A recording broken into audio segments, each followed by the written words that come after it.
LDComics is a women-led, welcoming to all forum run by creators.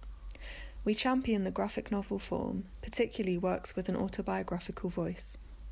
Our activity is towards supporting and equipping graphic novelists, especially but not exclusively people identifying as women.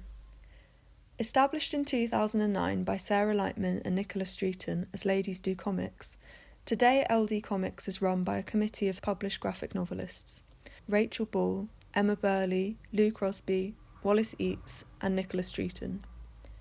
From the start, the core of LDC's activity has been the monthly meetings, hosting presentations from invited guests to a public audience in a welcoming atmosphere for networking and making friends. The introduction of LDC online monthlies aims to replicate the joy and stimulation of our physical meetups. Everyone is welcome.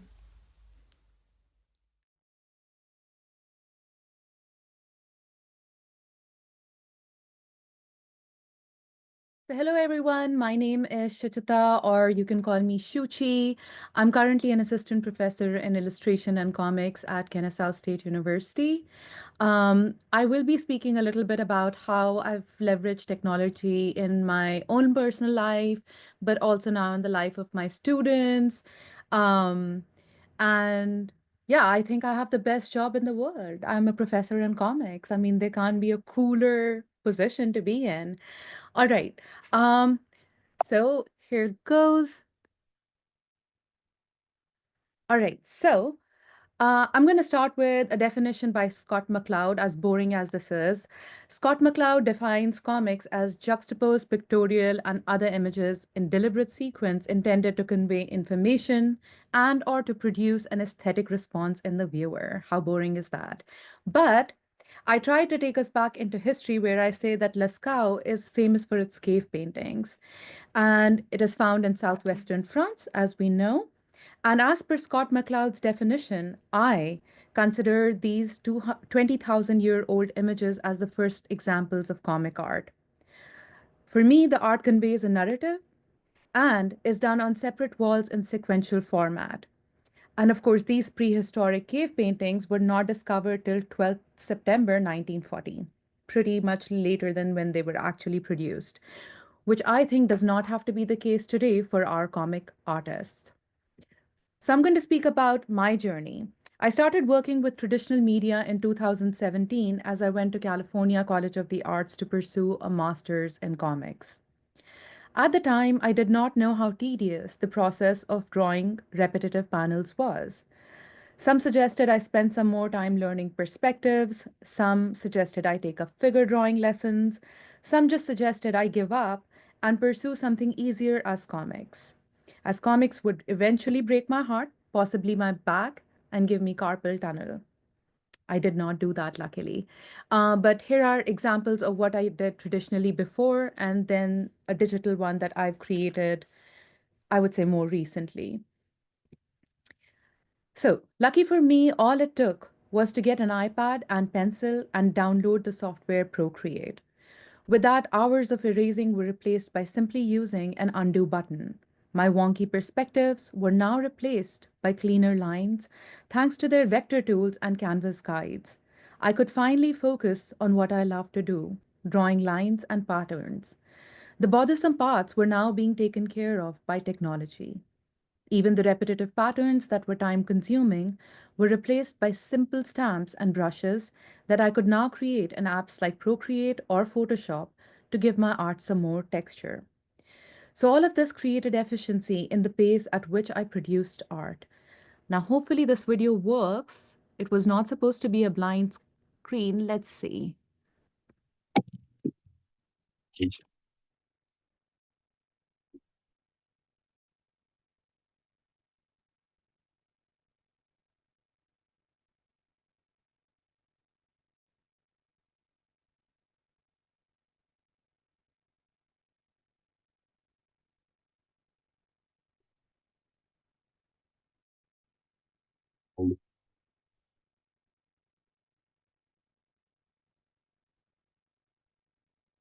All right. Hopefully you could see that as well as probably hear it, because in my trial it just like did not work.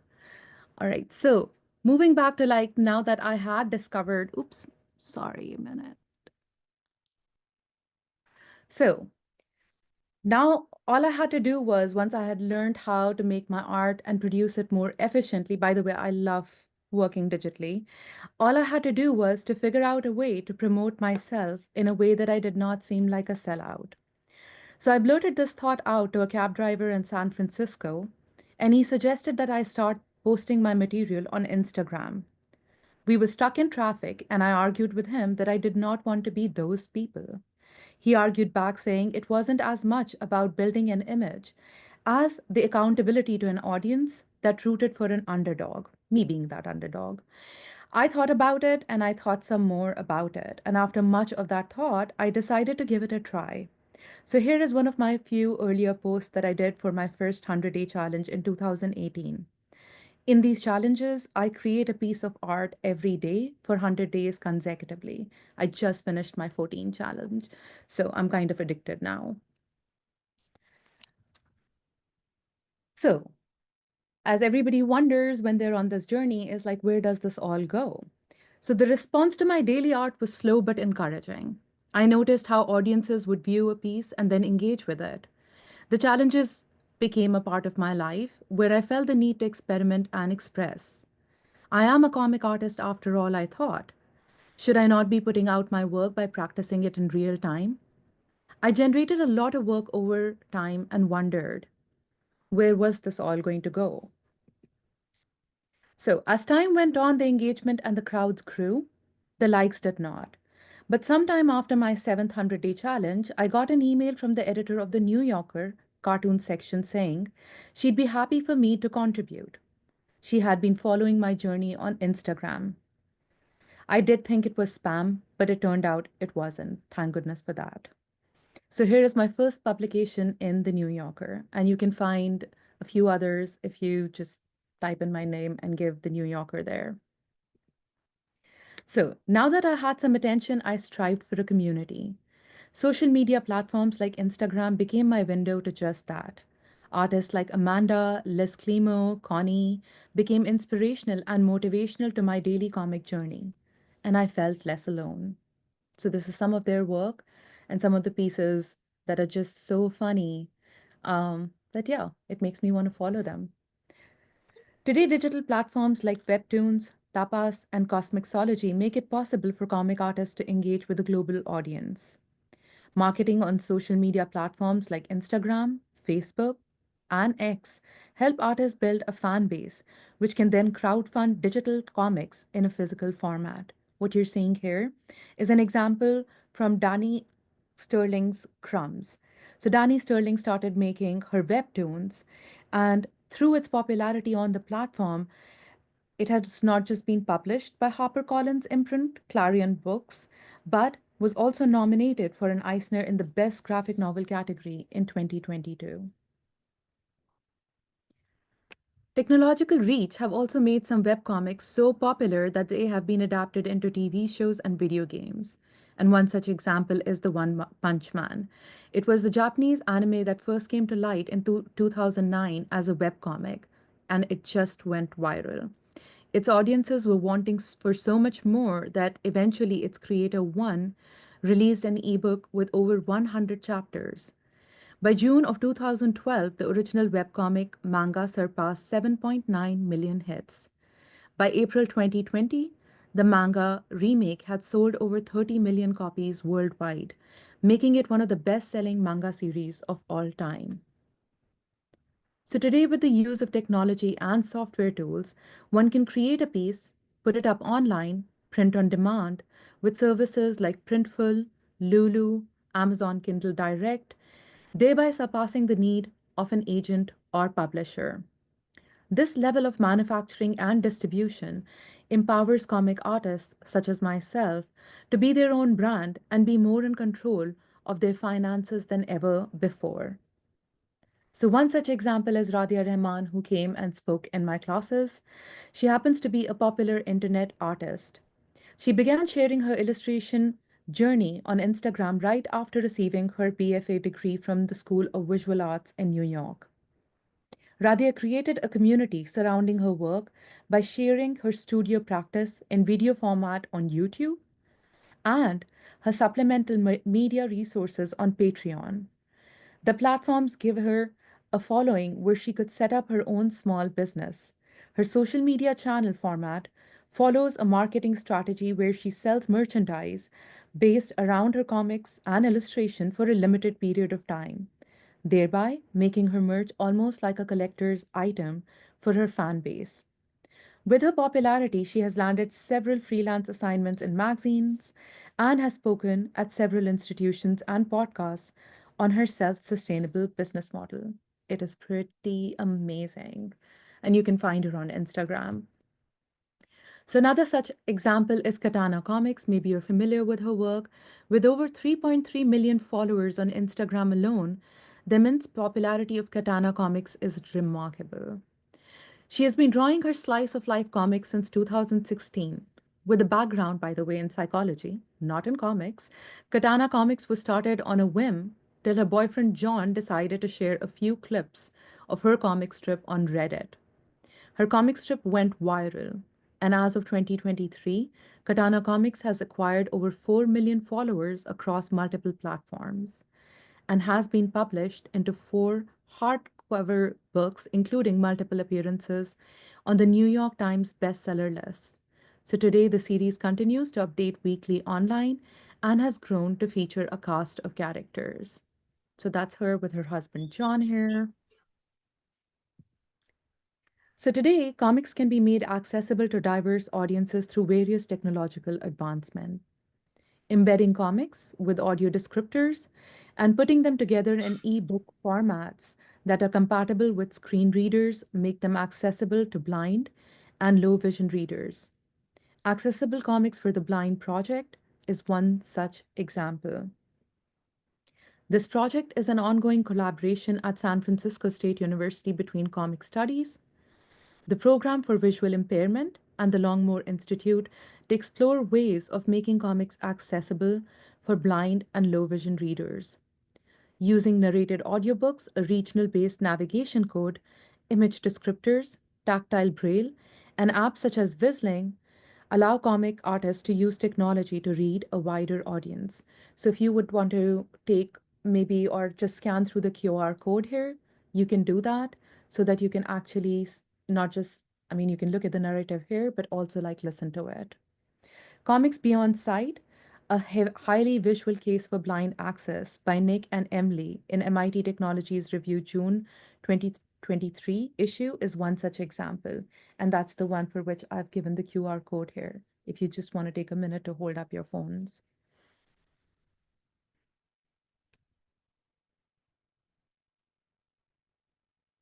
All right.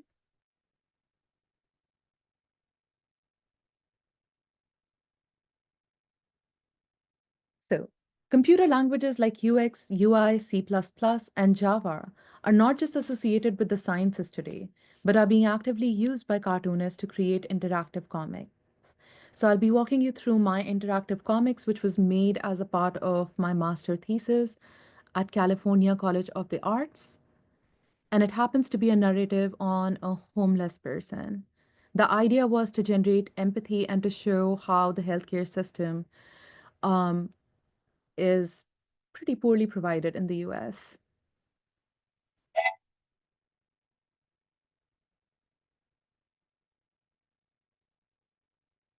Huh? So exhausted? You here for my story? Hop on then, on the runaway train. 2005 was the best year ever. I had my first big promotion. We were celebrating my promotion. We're so proud of you, honey. Dad, can I order anything for my family? Stock crash? Pink slips? The financial crisis got to me. The bills kept coming in.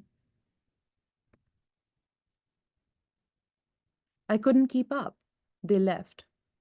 Everyone always does.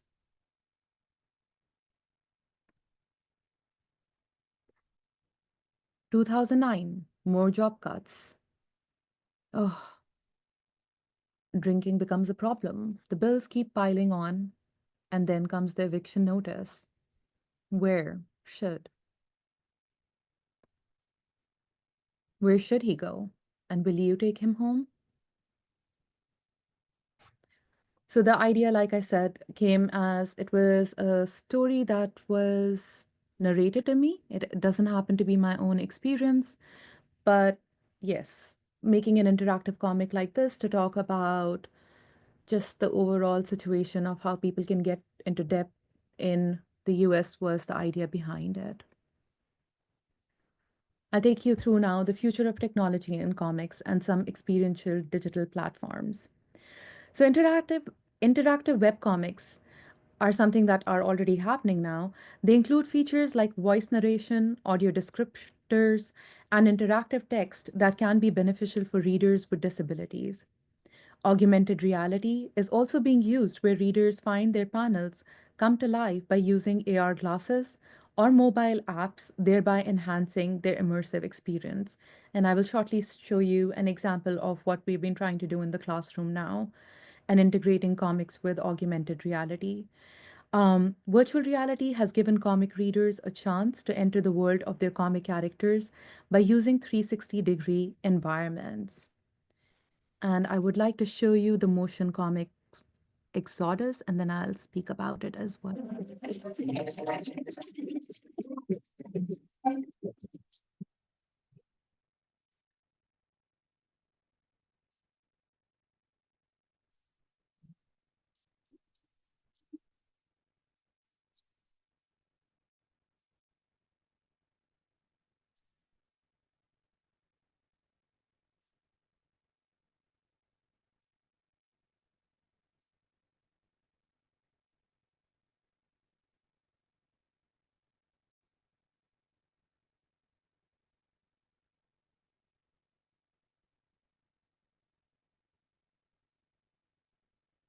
So, oops, sorry about that.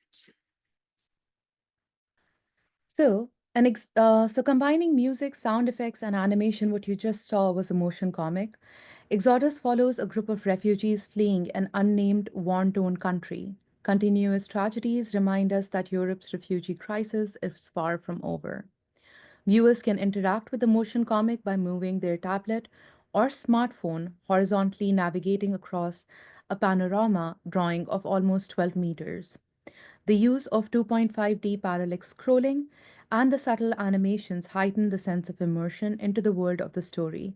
And it has been created by illustrator Jasper Reitman.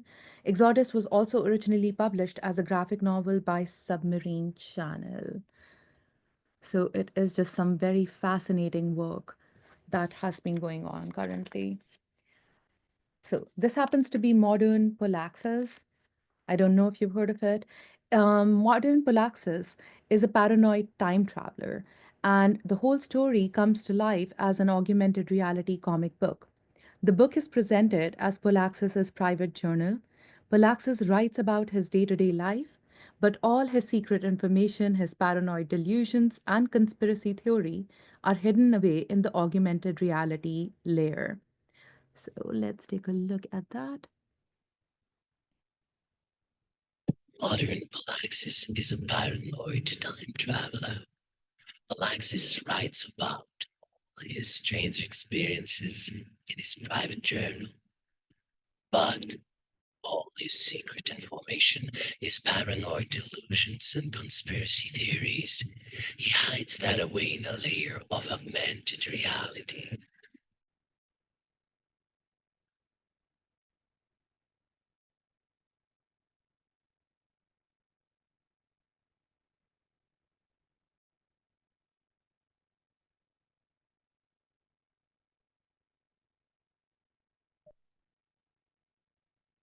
Hear and see the world as Polaxis sees it.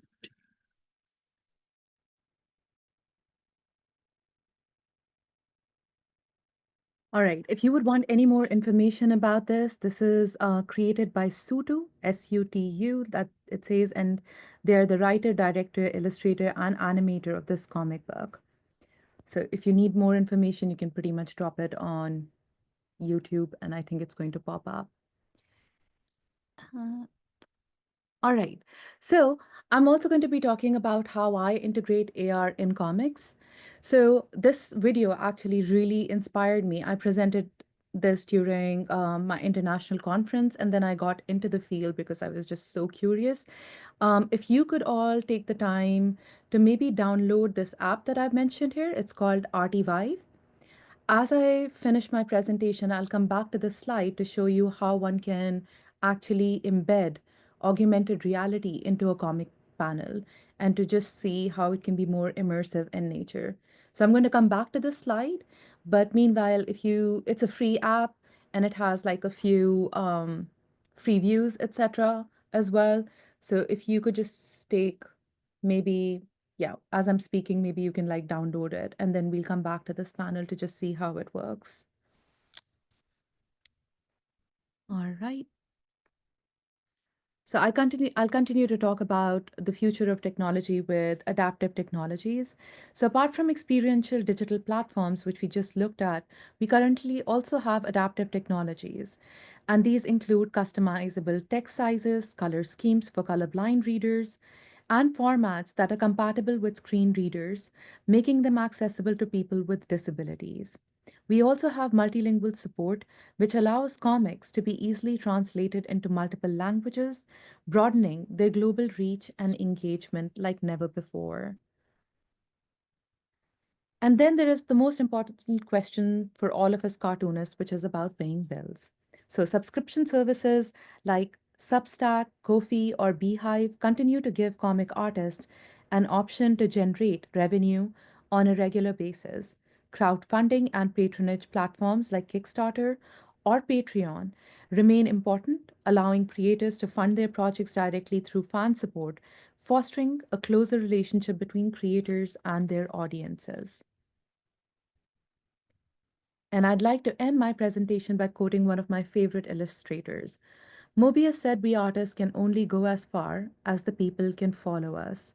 In the conclusion to his introduction, he adds that his stories are the same as science and technology. A discovery begins with a scientist alone in his lab, and then 10 years later, everybody has it in their living room. Today, there are no 10 years. Within hours of drawing and seconds of posting, everyone has access to one's art. Also, this art is not just in their living room, but in the palm of their hand. All right.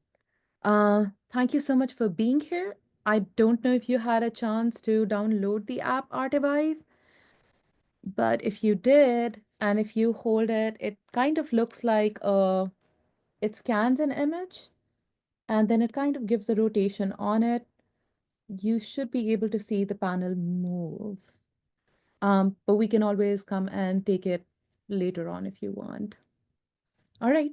Thank you so much.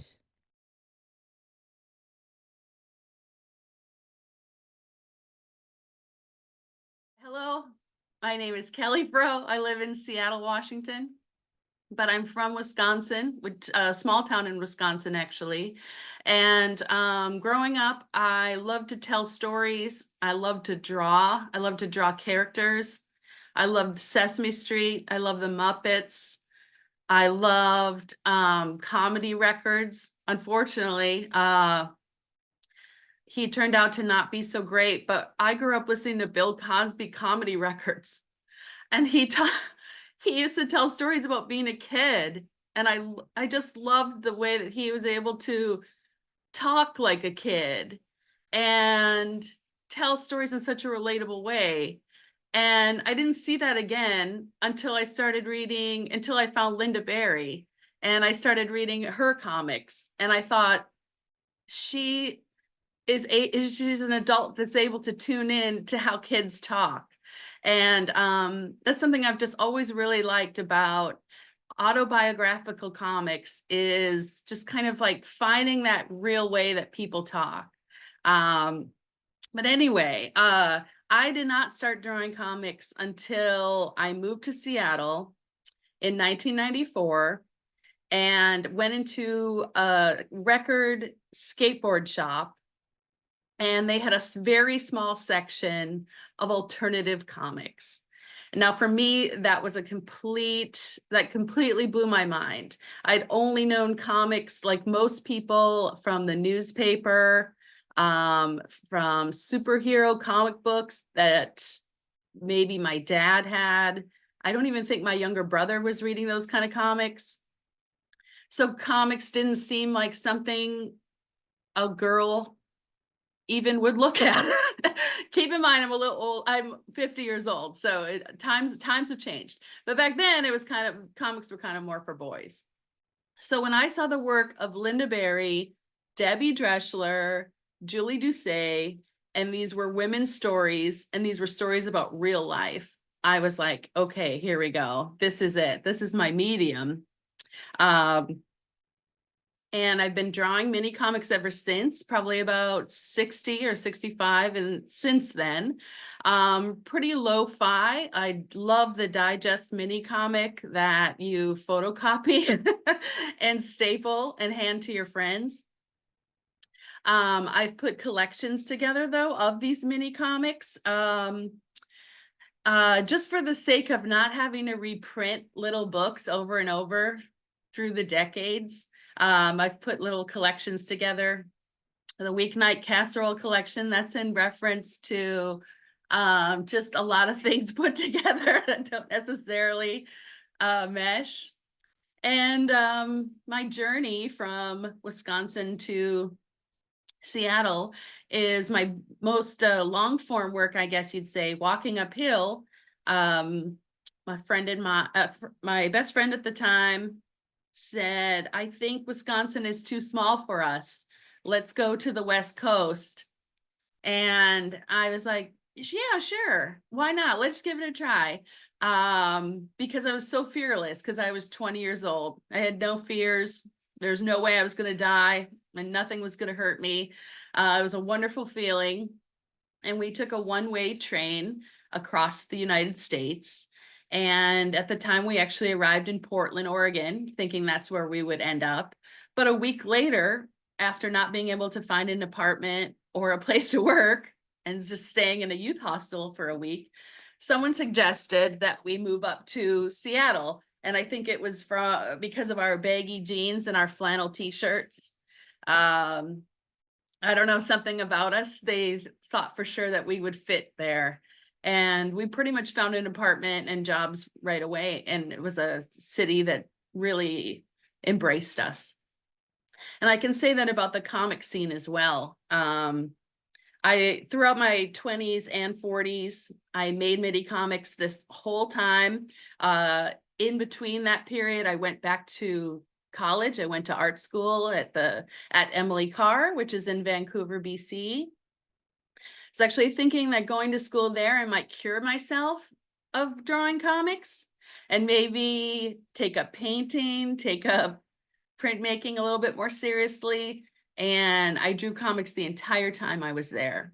And this was a time, the early 2000s, when no one else was really drawing comics at my school. And when I would put up a project that was comics, nobody really had any feedback for me. And the professors were like, not thrilled with it. And I know that has completely changed now and that we have actual cartooning schools. But I just want a shout out to anyone trying to do comics before that. And we're just faced with the cement wall of, that's not fine art. What is that doing here? Stick with it. You'll find your place.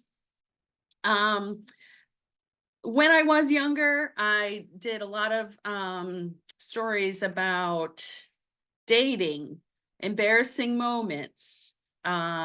At the time, I was an American in Canada, big whoop. But for me, that still was quite a different experience. And so I would try to make comics that would kind of show people the little odd things with language or traditions that I didn't know in Canada, where I felt like I kind of stood out. But I did have a wonderful experience there. But now that I'm middle-aged, I've switched from doing personal autobio, gory TMI, tell all personal stories, and I've switched to horror fiction, which I think is just where you go when you grow up. I don't know. But I decided to take details from my life and put them in a much bigger story. And I realized that it's more interesting for the reader to really have a meaty story as opposed to a retelling of a personal bad experience. That a lot of these experiences that we've had, good and bad, when blended in a bigger context, a longer story, I just feel like it's more fun to read. And so these are my two most recent books, and they still kind of look like me. I swear to God, Beat the Rust, I was trying to create a character that wasn't me, and it's me, but without glasses. So I guess it's just impossible. The Down Deer stars me and my partner having like a terrible adventure that ends quite badly. And I have told people that it's fiction, but because it stars me and my partner, everyone is asking us if we're okay. Quite funny. And then Beat the Rust is about a woman who remembers some past trauma that comes at her pretty harshly, and she begins to become a hoarder in her apartment, and it starts to disintegrate her relationships. Anyway, these are risographed, which is kind of exciting new thing for me. It's a cheaper way of photocopying your books, and the ink looks so cool. And Short Run, my organization, shares a little studio space with the risograph co-op, and it's very convenient, and I think it's a neat look, and you should all give it a try. Let's see. Where do I go from here? I'm going to read just a couple little comics. My most recent project, well, actually, this isn't horror fiction. This is about senior citizens or older adults.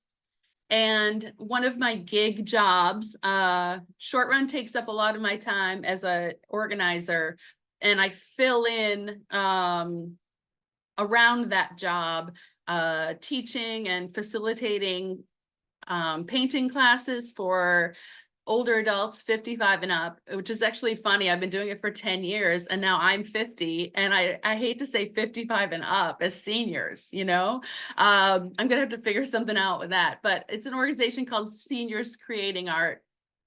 And I show up as the teacher, and I have all these art supplies, and I have like a prompt for the day, and I set up little stations, and we go to senior communities. Right now I'm in a skilled nursing rehab center. So that's for people who are going through rehabilitation.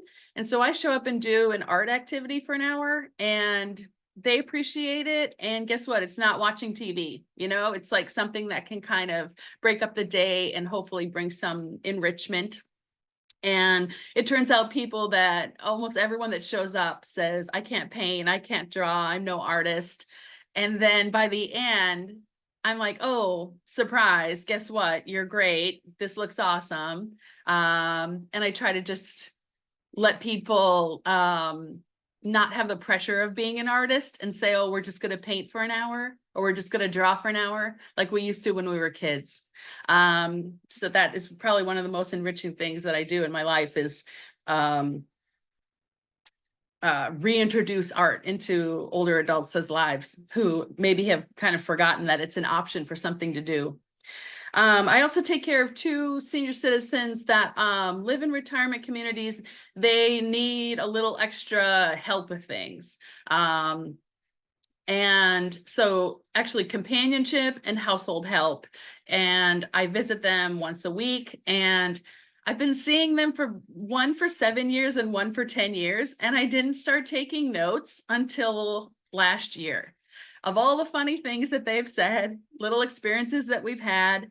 But I just started thinking, this is actually a really interesting situation where I'm seeing people at the end of the last chapter of their lives in this just radically fast changing world.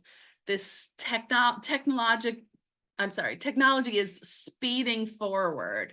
And even someone like me who's 50 is finding technology not as intuitive as it was in the 90s, in the early 2000s.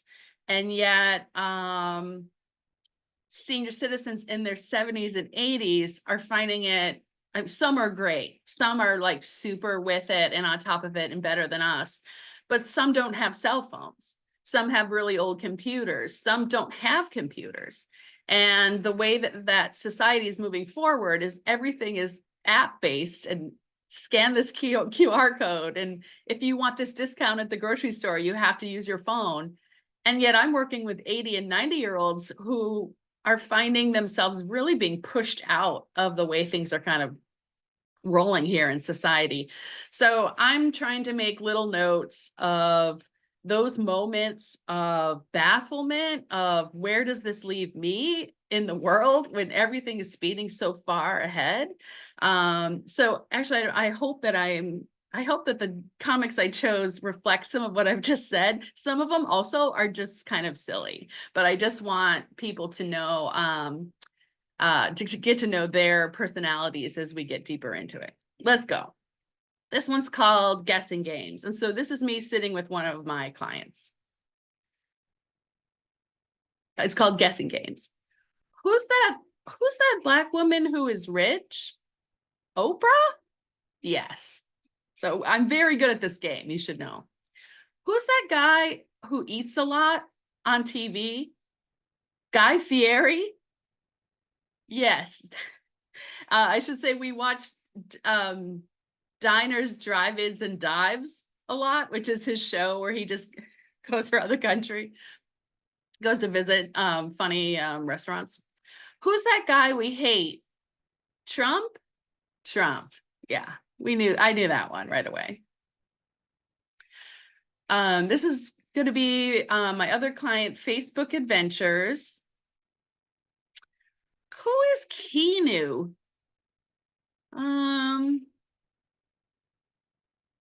Reeves? Oh, Keanu Reeves. He's an actor. Why? I'm getting a lot of updates from him on Facebook. Here he is on vacation. Here he is shopping. Let me take a look. Oh, it looks like you joined a Keanu Reeves fan page. I did? One more. Avoiding scams. Ring, ring. This is a landline phone. Ugh, not again. Don't you like talking on the phone? I answer and it's silence or recording or no one. Why is this happening? I guess those are robocalls. Just hang up. They're scammers. Later. Ring, ring. Stop calling. Stop calling. You're a scammer. I hate you. Good job. So this is where I'm trying to train my clients how to better answer the phone and protect themselves. Okay. If you want to see any of my comics, I'll put my website on here, and they're all on there. I have a tab where it's like every comic I've made, but they're not all, of course, for sale. But there is a link to my Etsy store. I'm going to spend the rest of the time talking about the organization that I co-founded, which is Run Comix Festival.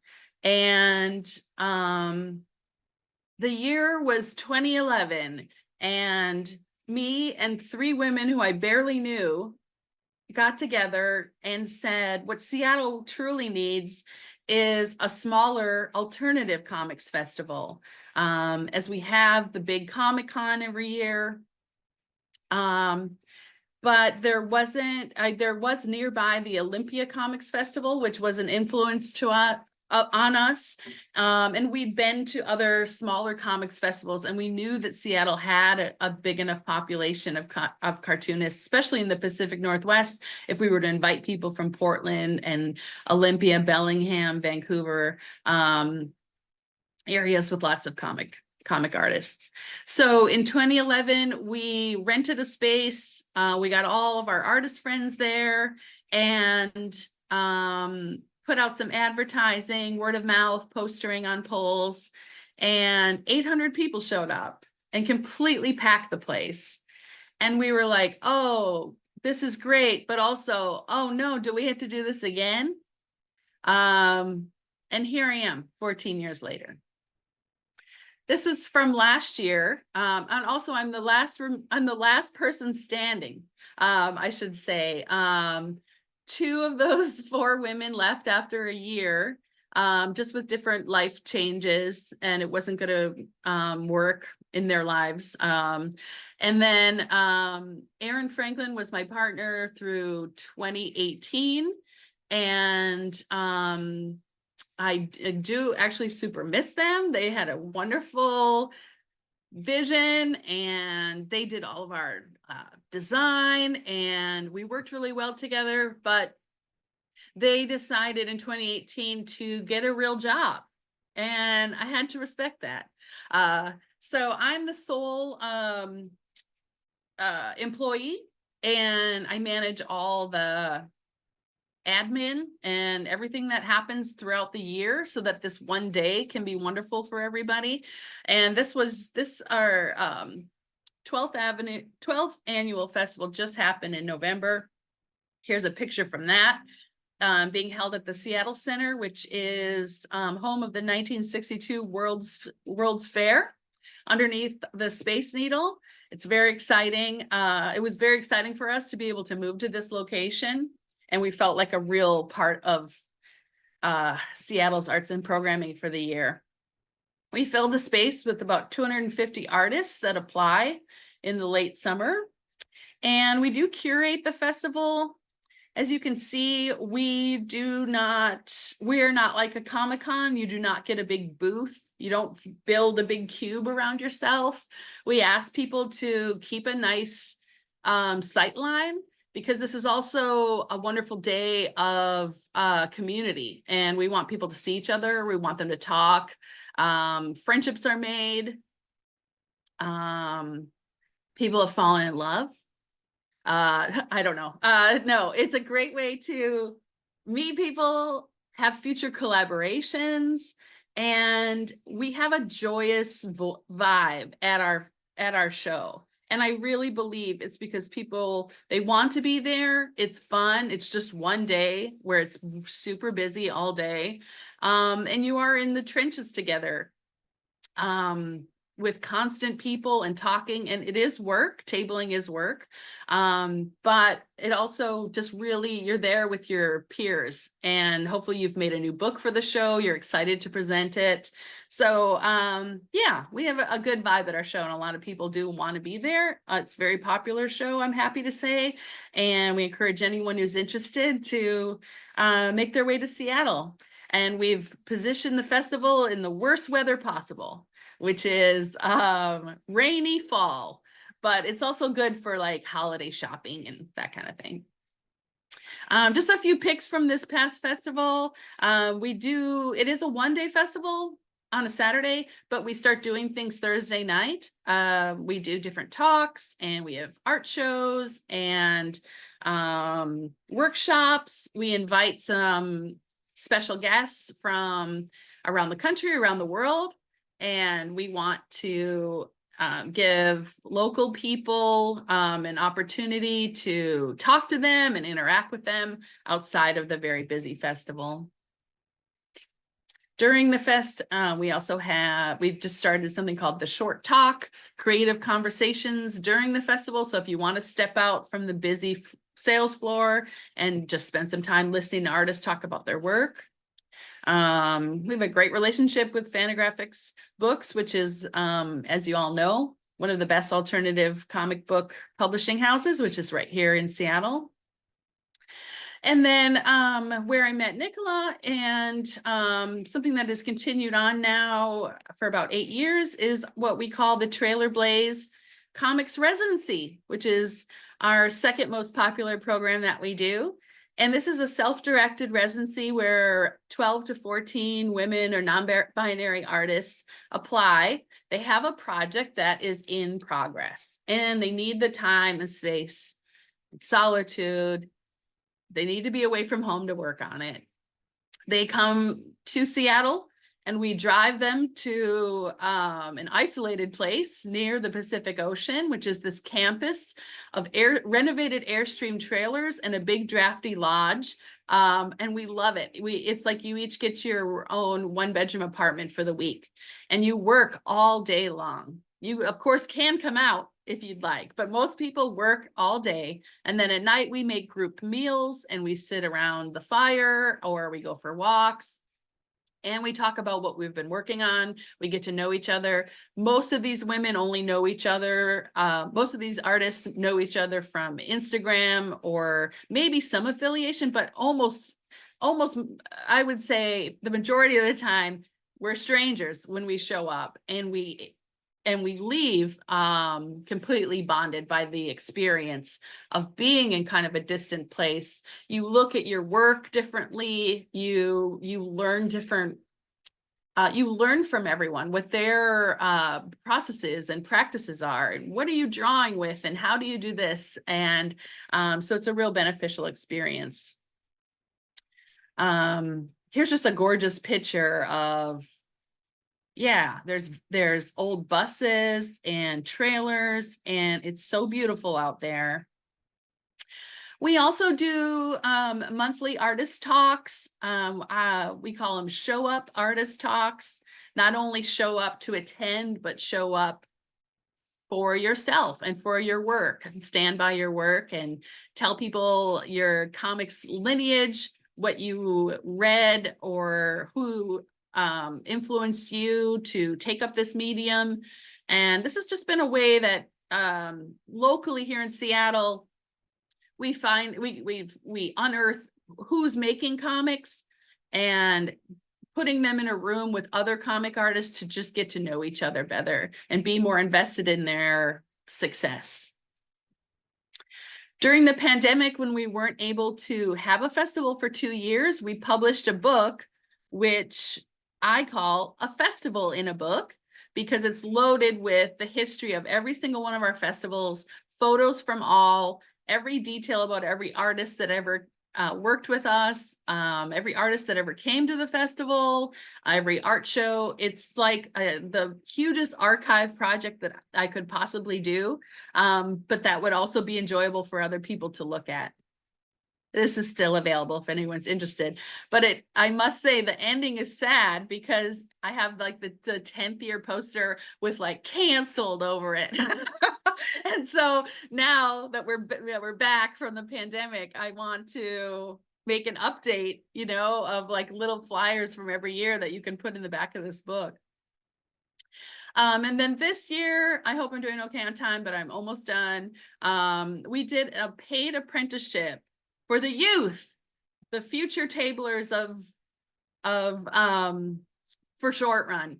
And because of a really cool partnership with a youth education research organization that gave us some money, we were able to pay these kids to show up and learn about comics and talk about comics and workshop their ideas. And I just love these kids. They made MIDI comics. We did an I voted badge design. They did a newsletter, and then they got to table at the fest along with seasoned professionals and other artists and sell their first zine. And so I hope that they keep up with it. We were at the old location for 8 years, and next year we're moving to a new location, Seattle Design Center, which people in Seattle have never heard of. So I've got some creative advertising ahead of me. But it's in a more industrial part of town. And look, it's a hidden jewel of a beautiful place that we're going to fill with tables and comic artists. And applications are open June 1 to June 31 at our website. I encourage everyone to go to the website and just see what we're doing and get in on our mailing list. And maybe you make the trip someday, hopefully. And then me, and I'm so sorry I wasn't able to do a full screen. This is kind of, I guess, strange to have my tabs for everyone to see. Oh, well, Kelly Froh.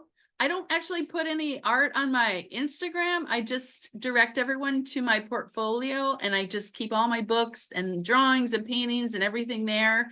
And then my Instagram is just kind of like, get to know me, DM me if you'd like. That's more life. And then my portfolio is more art. And then Short Run, of course, has its own Instagram. I'm sorry I didn't put that on there. It's just Short Run Seattle. Yeah, it went pretty fast. I don't know. Please ask me any questions that you'd like.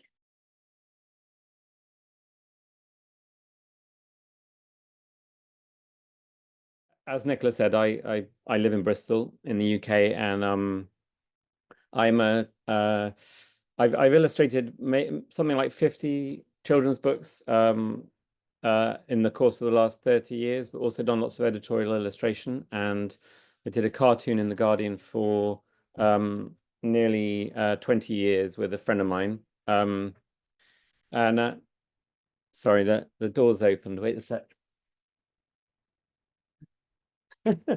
And so my current thing that I've been doing is a Substack called The Ancients, which is just a cartoon that I'm doing and putting up there. So I thought I will, to start with, show you a little sample of that, which this is one of the first ones I did, and I'll just talk you through it. Talking through cartoons and comics has its own problems, doesn't it? But I'll give it a go. So look, I've been working on this series of stone tablets.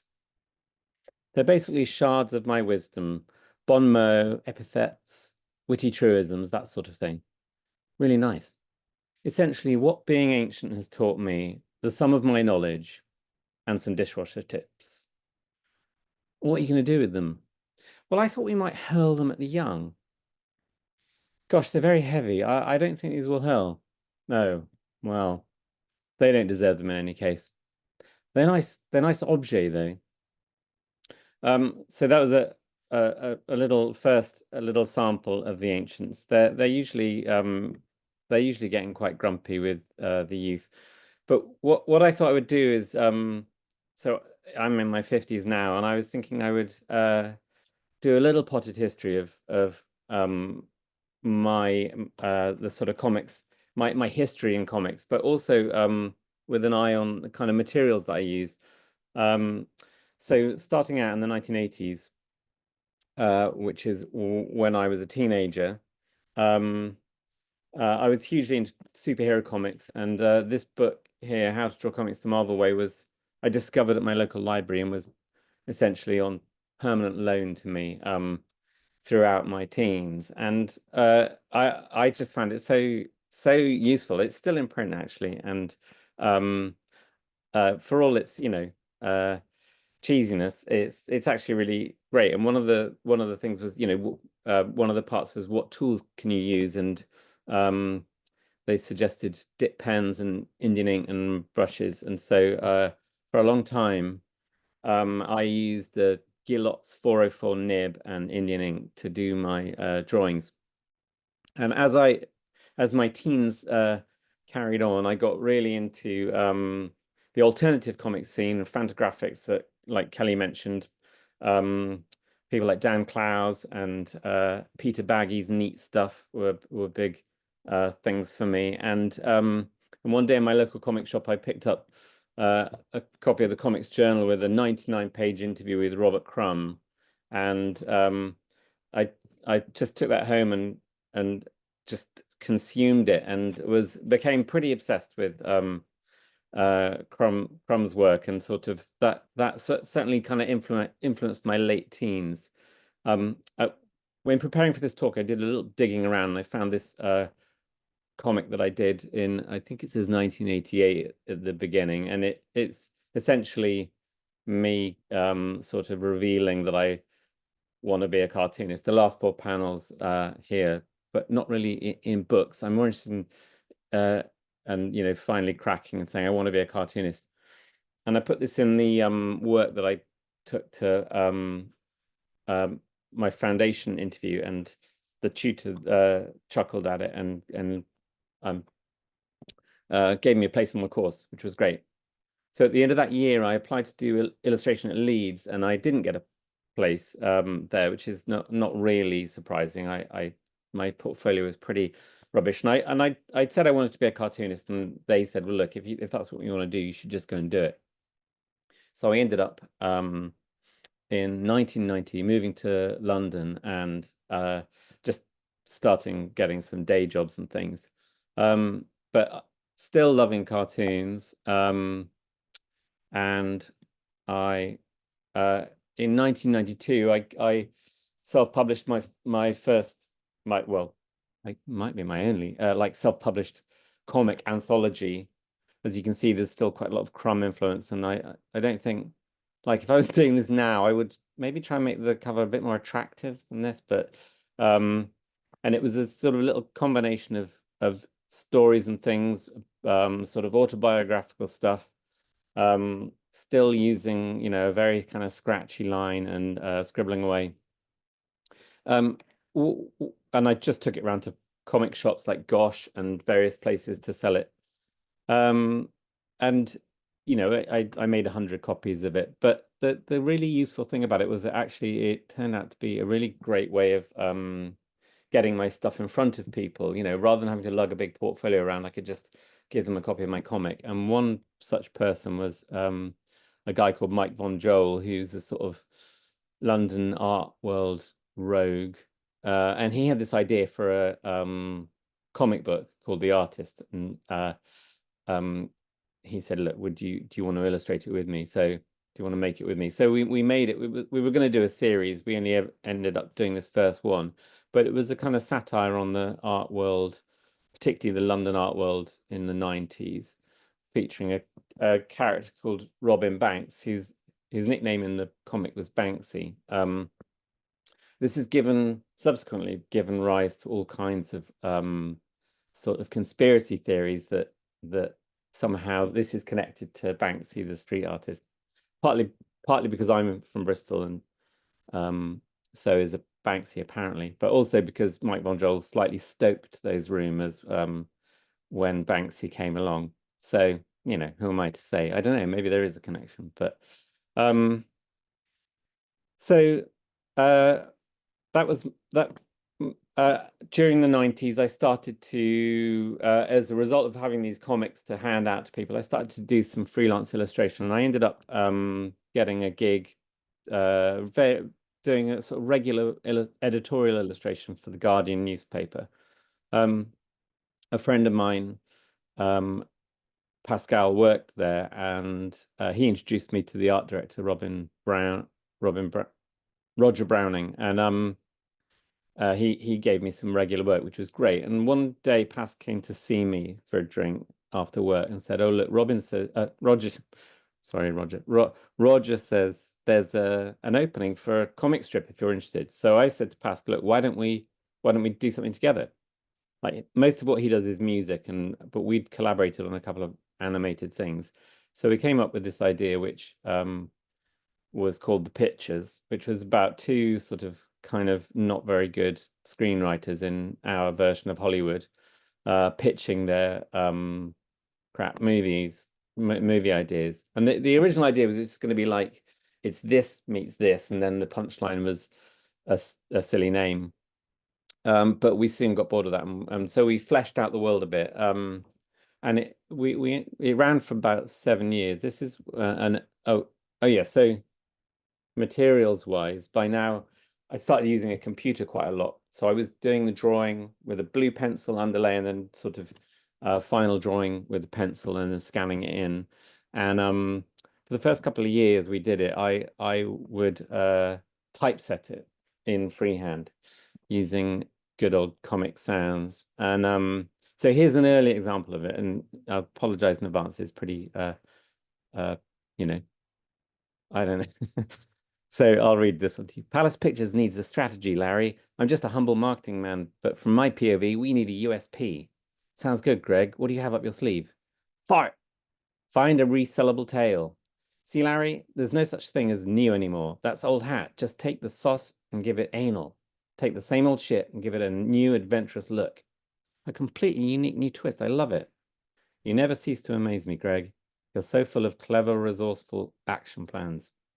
Okay, quite cheesy. But when I was digging these out, I did notice that we'd hidden a little extra swear word in panel 3, completely unique new twist, which I think if the Guardian had noticed, they might have insisted that we take out, but I guess they never did.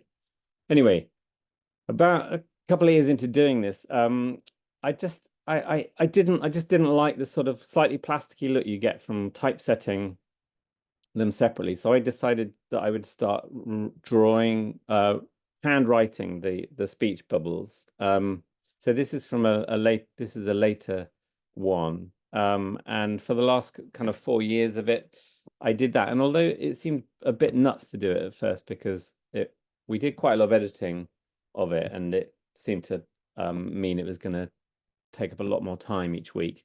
I'm really pleased we did, actually. I'll read you this one as well, because this is one from later when the guys are in a meeting, script meeting. It feels like at this point we need to know more about what's going through the hero's mind. Tell me if this is totally stupid, but could we have like a voiceover of his thoughts? And Foley's thinking, that is totally stupid. I think the idea that we could directly hear what he's thinking would seem very strange and unnatural. Sure, okay, just a thought. And then Chet is thinking, good call, and Foley's thinking, thanks. And I quite like the idea. I like playing with the form of comics that actually, although those are thought bubbles, we can read them. And, you know, there's a correlation to the way voiceovers happen in movies. So anyway, we had the privilege of doing that for nearly 7 years at The Guardian. But at some point, I think in 2007, they offered us space on the food pages to do a single panel cartoon, which felt like quite an interesting challenge after doing so many 4-panel cartoons. We sort of often with the 4-panel cartoon, we would need to we'd come up with a joke, and then you'd have to write all the way up to it, which is a bit tiresome. And we thought, well, let's try doing this. So here's a few examples of that. We went into all sorts of different places with the food cartoon. Lots of things featuring you know, foodstuffs, and they're sort of the lives that they might be living. This one was we made to celebrate the 40th anniversary of the Very Hungry Caterpillar, and I was a bit concerned because actually we just plagiarized the entire book in the speech bubble, but Eric Carl was quite generous and nice about it, and actually sent us a lovely drawing, which we've got somewhere. So by now I'd moved. Well, I was still doing a lot of this stuff in pencil, but my pen of choice was this particular italic fountain pen made by Pentel, along with a Pentel brush pen, which I still use. I loved this because it had this like wedge tip, and so you could make a really nice, interesting, expressive line with it. And at the same time, for drawing in pencil, and I still do use these carpenter's pencils, because they have a sort of flat section, and you can make a really nice expressive line. But one day when I was trying to get some more of these, I discovered that I just couldn't find them anywhere, and I discovered that there was a Facebook page in sort of appreciation of them that said that the factory in China where they're made had been torn down and the equipment to make them had been destroyed and there would never be any more of them. So I'm always on the lookout for these, but I had to find a new pen to use, which took me quite a while to do. So meanwhile, here's a couple more of our the food cartoons. Here's a rare double panel one, chocolate covered, yogurt covered, it doesn't matter, we're all raisins underneath. Well, hang on, I'm a peanut. Kill the peanut. You know, a little bit of social commentary. Here's one. Hey, there's a reference here to Keanu Reeves in The Matrix, maybe, I don't know. I often wonder why there wasn't an ampersand M&M. Maybe if they might make one, I guess. But, this one, so this is an example of the somehow slightly tortuous areas we might go to. So I don't know whether this makes sense to an international audience, but mayonnaise and tomato sauce together is we call Mary Rose sauce. So I thought if mayonnaise and tomato ketchup got together, their offspring would be called Mary Rose. You know, props to The Guardian for letting us do this stuff in the pages of a national magazine for as long as they did. And here's some crackers. Hey, more crackers. Hey, let's go the other way. There's a couple of unsavory characters down there. You know, there's a few examples of this sort of thing. Anyway, after we'd done that for 7 years, this like 7-year itch thing that happens. It's not our itch. It's the Guardian's itch. They got bored with us. So after we'd done the food cartoon for 7 years, weekly, they redesigned the magazine and they moved us to the front of it. And they said, well, you can still have a little slot and you can do cartoons about whatever you like. So I was hitting middle age by now, so a lot of them are kind of maybe so health is quite a big area that we would go to sometimes, but also science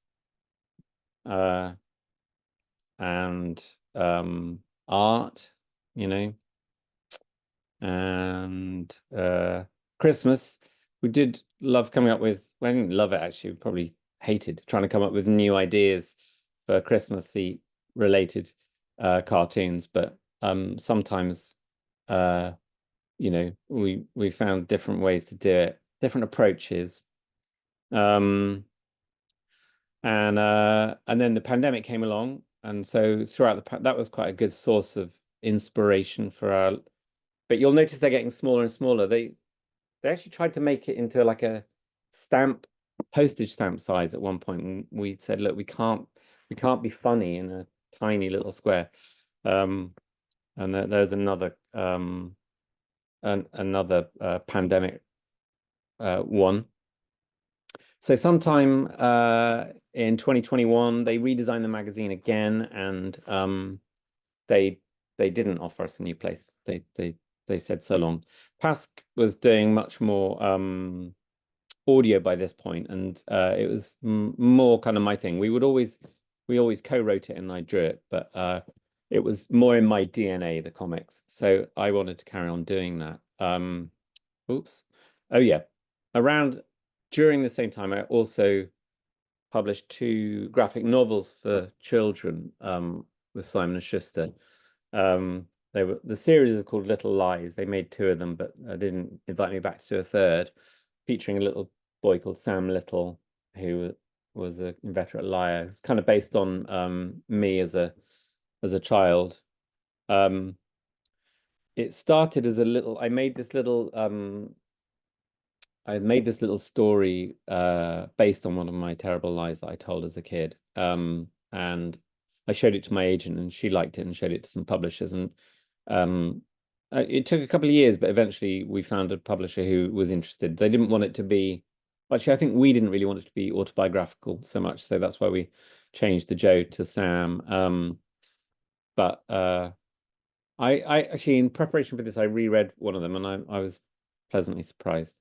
I think it's like a bit like kind of birth trauma. I've sort of put I've put it away from my mind, the stressful nature of making 2 huge books, but rereading it was quite good fun.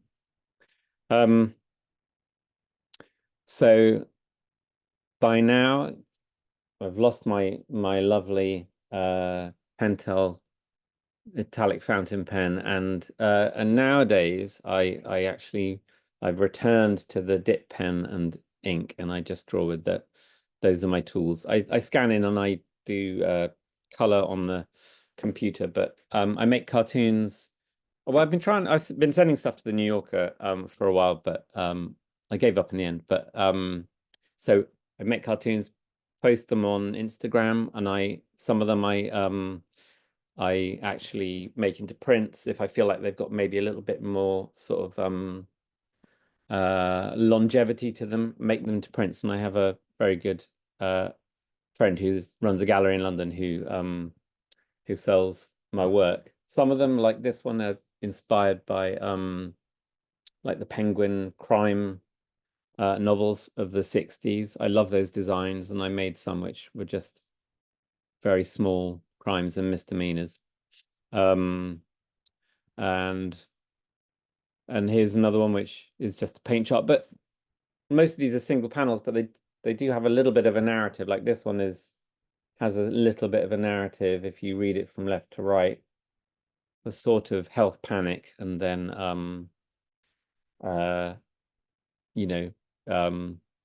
recovering from that, and then finding another problem. And some of them are single panels, often sort of related to my life, I suppose, and sort of observation of things. Birds, quite a lot of birds feature. I think birds are quite fascinating, the way they reflect in some ways human behavior.